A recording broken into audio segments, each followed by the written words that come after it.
Hello, everyone. Welcome to the podcast of EdRahi. We have here Meenal Srinivasan, who has been running an education trust, Educo, for the past 11 years in Lal Bagh, South Bombay. We are here to understand some of the facets, what ail the education sector, and what we can do about it. Meenal, welcome to the podcast. Thanks, Gagan. Pleasure to be here. So, Meenal, some of the most pressing questions that we get is what is the role that affordable private schools play in this sector, and how would you categorize them? So I think we need to just step back in reverse mode and understand what is an affordable private school. This is a term that has been created for this group of schools um, that CSF says the country has 400,000 of. Um, it's difficult to put these schools in a bucket because they're so fragmented, but data says that a middle income person earns between 9,000 and 20,000 in an urban setting, and about 70% of urban India, that is 70% of urban India, and 86% of these households are sending their children to what one calls an affordable private school. So that would be the private school of choice for this segment of people. So that's the definition. And then we will move on to the nature of these schools and what ails education in India. Right. So help me understand. Why would somebody send their kid to an affordable private school, and not a government school, some of which have had better facilities? Or am I wrong there? So this class of people is very profile of families is very aspirational. When you earn this amount of money, the biggest aspiration is to get a great education and then move up the social strata. These are typically first time learners, first time they're sending a child to school. Probably the parents who are earning this kind of money have never been to school themselves. So their aspiration is, अभी मैं कमा रहा हूँ, मैं जो भी कमाऊंगा सबसे ज्यादा पैसा एजुकेशन में मेरे बच्चे के लिए खर्चा करूंगा, क्योंकि मेरा बच्चा अभी ऑफिस में जाएगा, काम करेगा, मेरे जैसा ड्राइवर या दुकानदार नहीं बनेगा. It's very Right. aspirational, and there's also a big stigma not to send your child to a private school. So let me explain that. The local government in this parent profile is called municipality.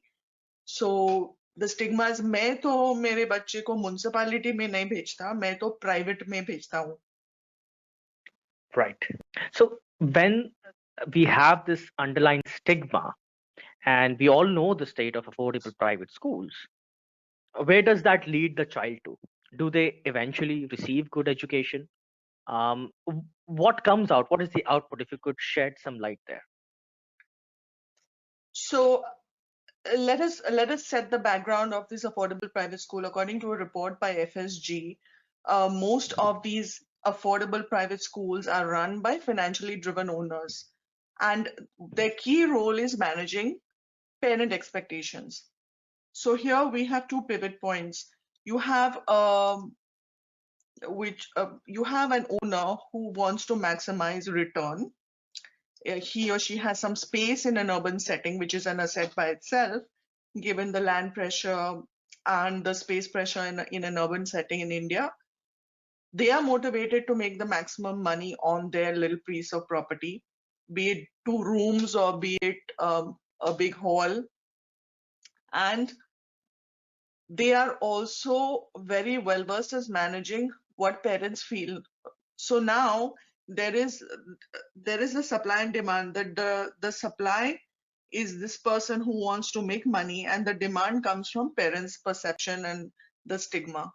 So that is how this whole game plays out into a money making business proposition.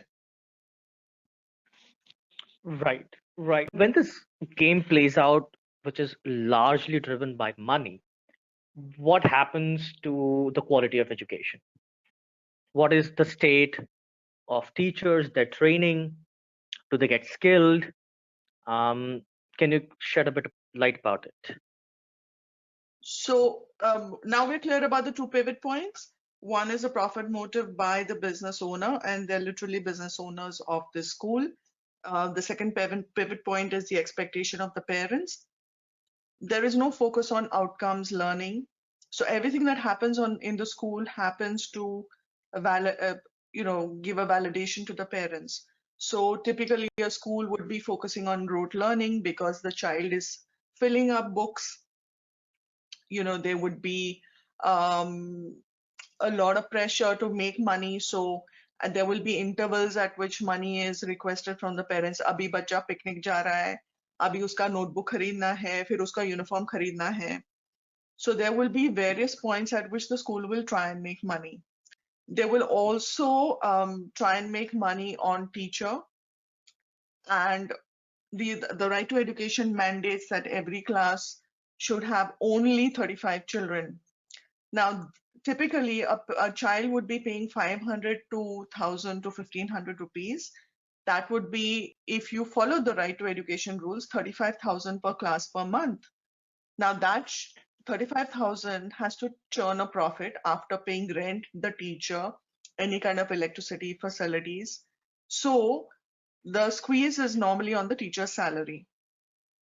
Therefore, most of the schools would hire underqualified teachers.